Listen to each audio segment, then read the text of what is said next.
ఎట్లా ఉంటామండి అప్పులైతే? ఎట్లుంటామండి ఉద్యోగం రాకపోతే? ఆయన బాగానే ఉన్నాడు, సంతోషంగా ఉండండి అంటాడు. శాలేమన్నకి ఏం రోగం, ఆయనకేం రోగం, ఇద్దరు బాగానే ఉన్నారు. ఎట్లుంటామండి 30 ఏళ్ళు వచ్చిన పెళ్ళి కాకపోతే? ఎట్లుంటామండి ఇంట్లో మనుషులకు బాగలేకపోతే? ఎట్లుంటామండి సంతోషంగా ఒంటి నిండా రోగాలు పెట్టుకొని? ఎట్లుంటామండి సంతోషంగా పెళ్ళై 15 ఏళ్ళైన పిల్లలు లేకుండా గొడ్రాలు అనిపించుకుంటా ఉంటే? ఎట్లుంటామండి సంతోషంగా ఇల్లు వాకిళ్ళని అమ్ముకునే పరిస్థితి వస్తే?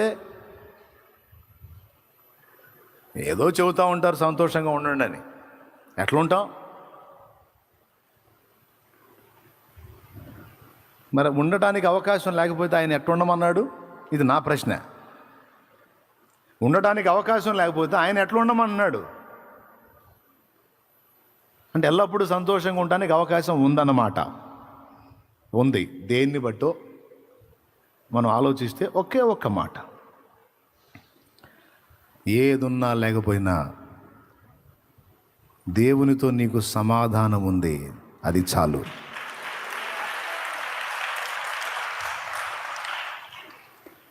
ఎట్లుంటామండి సంతోషంగా ఇంటోళ్ళందరూ నన్ను నెట్టేస్తే? ఎట్లుంటామండి సంతోషంగా సొంతోళ్ళే బయటికి నెట్టేస్తే? ఎట్లుంటామండి సంతోషంగా కుటుంబీకులే నన్ను ద్వేషిస్తుంటే? నేను చెప్తున్నా, ఈ లోకంలో మనుషులు అనుభవించే ఏవి నీకు లేకపోయినా అందరూ నిన్ను వదిలేసిన నీ సంతోషానికి ఒకే ఒక కారణం ఉంది. అది సృష్టికర్త, నీ అసలు తండ్రి. ఆయనతో నీకు సమాధానం ఉంది. ఈరోజు ఆ ఒక్కటి చాలు నువ్వు పండగ చేసుకోవటానికి, ఆ ఒక్కటి చాలు నువ్వు ఆనందంగా ఉండటానికి. ఆ ఒక్కటి ఉంటే చాలా? అవును, ఆ ఒక్కటి ఉంటే చాలు. ఆ ఒక్కటి లేకపోతే నీ బతికే ఒక నరకం. ఆ ఒక్కటి ఉంటే ఇలాలో కూడా నువ్వు నిత్య జీవాన్ని అనుభవిస్తావు. ఏంటిది అది? దేవునితో రైట్. ఇప్పుడు దేవునితో మనం సమాధానం కలిగి ఉండటం వల్ల మనకు అనుకూరే ప్రయోజనాలు ఏంటి? ఏముందండి, సృష్టికర్తతో మనతో ఆయన సమాధానంగా ఉంటే, ఏదెను తోటలో ఆదాము ఎలాంటి అనుభవాల్లో ఉన్నాడో అలాంటి అనుభవాలకి మనకి దేవుడు స్టార్ట్ చేస్తాడు. ఏదెను తోటలో ఆదాము దేని గూర్చైనా చింతపడ్డా? తోటలోంచి బయటకు వచ్చినాక చింత స్టార్ట్ అయిందా, లేకపోతే తోటలో ఉన్నప్పుడు స్టార్ట్ అయిందా? పాపం అతని మీదకి వచ్చినప్పుడు చింత స్టార్ట్ అయిందా, రాకముందు స్టార్ట్ అయిందా? అవునా? రైట్. ఇప్పుడు మన మీద క్రీస్తు రక్తము ప్రోక్షింపబడి ఇప్పుడు పాపము నుండి దాని బలము నుండి విడుదల పొంది పరిశుద్ధులమయ్యాం. దేవునితో పూర్వపు సమాధానాన్ని, ఆదాం పోగొట్టుకున్న సమాధానాన్ని క్రీస్తు రక్తమును బట్టి తిరిగి మనం పొందుకున్నాం. ఇప్పుడు మన అనుభవం ఎలా మారిపోతుంది అంటే, ఏదెను తోటలో ఏ చింత లేకుండా ప్రశాంతతను అనుభవించిన ఆదాం అనుభవంలోనికి వెళ్ళిపోతాం మనం. ఈ అనుభవాన్ని దేవునితో సమాధానం ద్వారా పొందగలం. ఆ సమాధానాన్ని మనకివ్వడానికి ఆయన వచ్చి ప్లస్ సిలువ ఆకారం, కలుపుట, కూడిక గుర్తు ఏంటంటే లెక్కల్లో ఒక నిలువు, ఒక అడ్డం. మానవునికి దేవునికి తెగిపోయిన సంబంధాన్ని, సమాధానాన్ని భూమి ఆకాశముల మధ్య వేలాడి యేసు తిరిగి కలిపాడు. ఆయన అంటాడు, జరగాల్సింది జరిగిందర్రా, ఇక మీరు దేనిని గూర్చి చింతపడొద్దు అని రాపిచ్చాడు. అసలైంది జరిగిపోయింది. సృష్టికర్తతో నీకు సమాధానం ఏర్పడింది. ఇక ఏదైనాలో ఆదాం ఎలా నిశ్చింతగా ఉన్నాడో నువ్వు అలా ఉండు, మిగిలినవన్నీ నేను చూసుకుంటా, ప్రశాంతంగా ఉన్నాను. అంతే. ఇక నువ్వేదో జుట్టు పీక్కొని ఏదో పథకాలు వేయాల్సిన అవసరంలా, ప్లాన్లు వేయాల్సిన అవసరంలా, ఆలోచన చేయాల్సిన అవసరంలా. ఏదైనా తోటలో ఆదాం ఏం పథకాలు వేసాడు, ఏం చేశాడండి? ఖాళీగా ఉండకుండా ఏదో దేవుడు చెప్పిన పని మాత్రం చేస్తూ ఉన్నాడు. కానీ అయ్యో మావిడికి చీరలు లేవు, ఎట్లా చేయాలి అని దిగులేసుకున్నాడా? మావిడ ఫలానా వస్తువు అడిగింది, అయ్యో తేవాలని ఏమైనా చింత, ఏదన్నా ఒక చింత చెప్పండి ఆదాంకి. అన్నీ ఆయనే చూసుకుంటాడు. ఎవరో అన్నీ ఆయనే చూసుకుంటాడు. ఇంకా నాకు చింతే లేదు, ప్రశాంతంగా ఉన్నాడు. ఇప్పుడు క్రీస్తు యేసులోకి వచ్చిన వాళ్ళందరికీ కూడా దేవుడు అదే చెప్తున్నాడు. నేను నీకు ఇచ్చిన పని, నీకు చెప్పిన పని నువ్వు చేసుకుంటూ వెళ్ళిపో. ఇక దేనిని గురించి నువ్వు చింతపడొద్దు. అట్లా అంటే అట్టా, చింతపడకపోతే అట్టా అని నువ్వు అంటావా? దానికి యేసయ్య చెప్పాడు, సరే పడి 1 సంవత్సరం పాటు చింతపడి ఒక మూర పెరుగు. నేను కాదు, ఆయనే అన్నాడు, మీలో చింతించుట వలన ఎవడు తన ఎత్తు మూరెడు ఎక్కువ చేసుకోగలడు? స్తోత్రం చెప్పండి, గట్టిగా చెప్పండి. ఒక మూర పెరుగుతావా? పెరగటమేమో, ఈ చింత ఎక్కువ అయిందంటే పేషెంట్ అవుతావు. కొంతమంది అతిగా ఆలోచించి మెంటల్ హాస్పిటల్లో జాయిన్ అయ్యారు. కొంతమంది దిగులు వేసుకొని చింతపడి ఏనుగులు లాంటి వాళ్ళు పీనుగుల్లాగా అయిపోయారు. తరిగిపోవటాలే, చింతపడే కొద్దీ కోల్పోవటాలే తప్ప పెరగటం ఎక్కడ ఉంటుందండి? ఎంతమందికి అర్థమైందో ఏమో.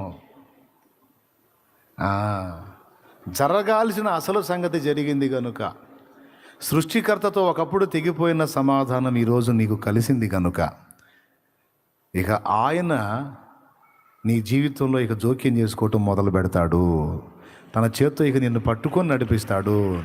ఆదాము కావలసినవన్నీ ముందే ఏర్పాటు చేసి ఆదాము లైన్లో తెచ్చినట్టుగా చెప్పండి, దేవుడు రెడీ చేశాడు, ఆదాము రెడీ చేసుకొని వచ్చాడు అమ్మట్లోంచి.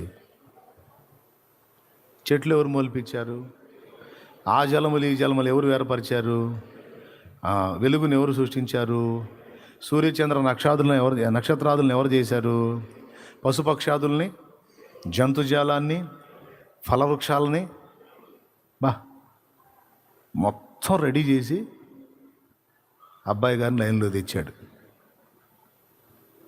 ఎంత బాధ్యతగా ఉంటాడు చూడు దేవుడు. అబ్బాయి గారిని లైన్లో తేవటమే కాదు, పాపం ఒంటరిగా ఉన్నాడు, ఒక హెల్పర్ని ఏర్పాటు చేద్దామని అమ్మాయి గారిని కూడా లైన్లో తీసుకొచ్చాడు. మీకు కావాలంటే చెప్పండి, కొంతమంది నాకు పెళ్లి కావట్లేదు. ఆదాం మొత్తుకున్నాడు, అయింది డాడీ నన్ను చేసా, మరి వైఫ్ ఏది డాడీ అని అడిగాడా? ఆదామును పుట్టించిన దేవుడు హవ్వమును కూడా రెడీ చేయాలన్న ఆలోచన ఎరిగే ఉన్నాడు. కాబట్టి దేన్ని గురించి కూడా ఆదాం చింతపడలా, ఆలోచించలా. ఈరోజు నీకు నాకు కూడా ఆ అవసరం లేదు అని ప్రశాంతంగా ఉండమని దేవుడు మాట్లాడుతున్నాడు.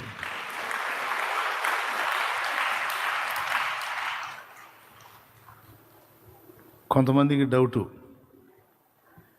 నాకు చాలా డబ్బు ఉంది కానీ పిల్లలు లేరు, నేను చచ్చిపోతే నన్ను ఎవరు బారేస్తారో ఏమో అని డౌట్. విచిత్రమైన డౌట్లు, చింతలు. ఆ టైపులో ఎవరన్నా ఫీల్ అయితే ఇదిగో నీకు చెప్తున్నా, నీకెవ్వరు లేకపోయినా దేవుడు ఉన్నాడు. ఏది తక్కువ కాకుండా నిన్ను సూపర్గా,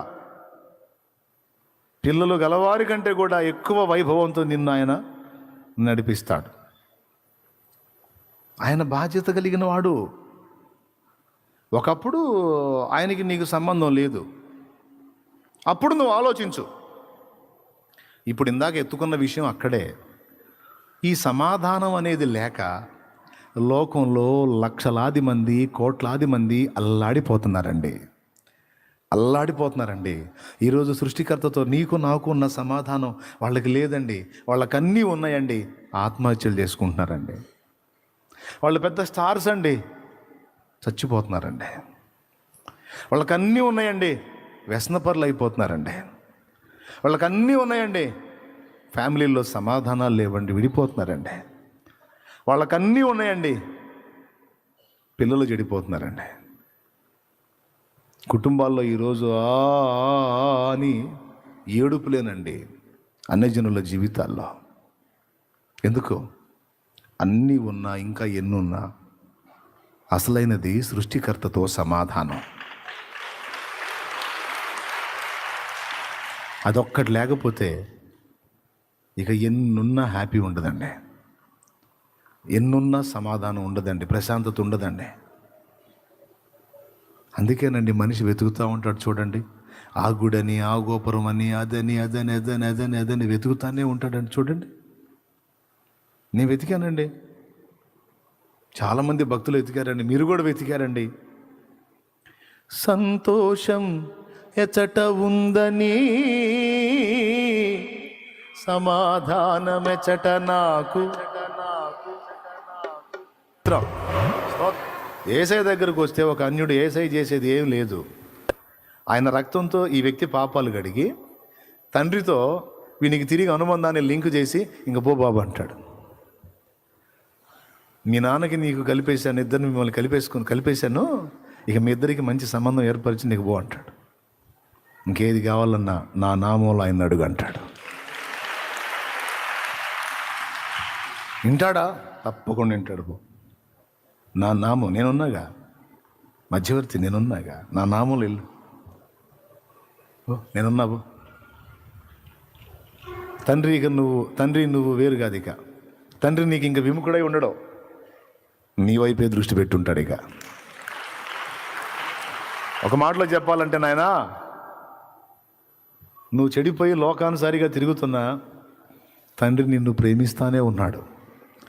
నిన్ను తనతో సమాధానపరుచుకొని నీకు విశ్రాంతినివ్వాలనే ఆయన ఎంతో ప్రేమించే నన్ను సిలువలో బలిగా అర్పించాడయ్యా. నిజంగా యేసు ప్రభుని గుర్తెరిగితే, నిజంగా యేసునందు తండ్రితో అద్భుతమైన అనుబంధాన్ని ఏర్పరచుకున్నట్లు రక్షణ పొందితే ఎంత ధన్యులు. ఈరోజు నీకు నాకు ఉన్న సమాధానం అన్యజనులకు లేదండి. విశ్వాసులని చెప్పుకుంటున్న వాళ్ళలో కూడా కొంతమందికి సమాధానం లేదు. ఎందుకంటే వాళ్ళ విశ్వాసం అంతా కూడా పెదాల మీదే ఉంది కానీ హృదయంలో లేదు.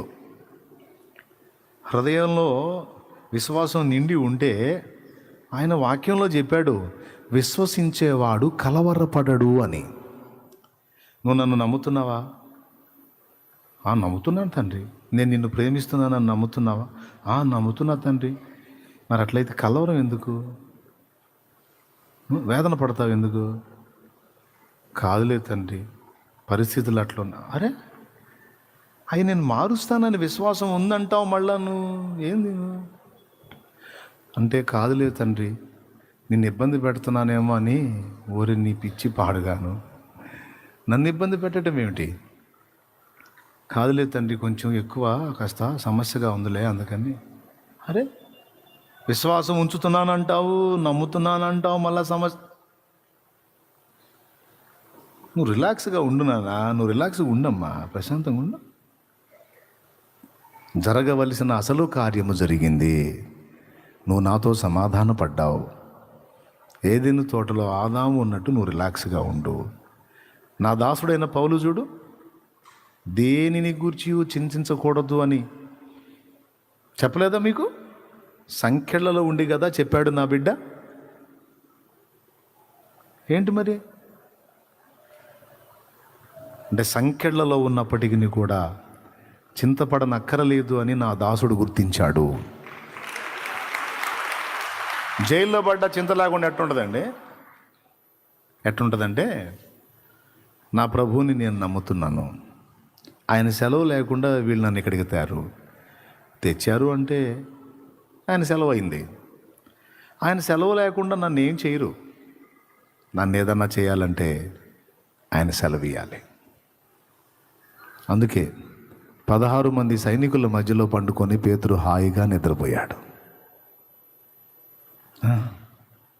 తెల్లవారితే ఉరిశిక్ష చేస్తారో, శిరచ్ఛేదం చేస్తారో. అంతకుముందు అపోస్తలుడైన యాకోబుని చంపేశారు. నన్నేం చేస్తారో కదా అనుకోలే. యాకోబు హతసాక్షి అయ్యాడంటే ప్రభు సెలవైంది. నన్ను కూడా హతసాక్షిగా తీసుకోవాలని ఆయన చిత్తం అయితే తీసుకుంటాడు. ఆయన చిత్తం కాకపోతే నా తల కాదు కదా, నా తల మీద ఉన్న వెంట్రుకలలో ఈ రాజు వాళ్ళ సైన్యం మొత్తం కలిసి కత్తులు తీసుకొని వచ్చి ఒక్క వెంట్రుకను కూడా కత్తిరించలేరు.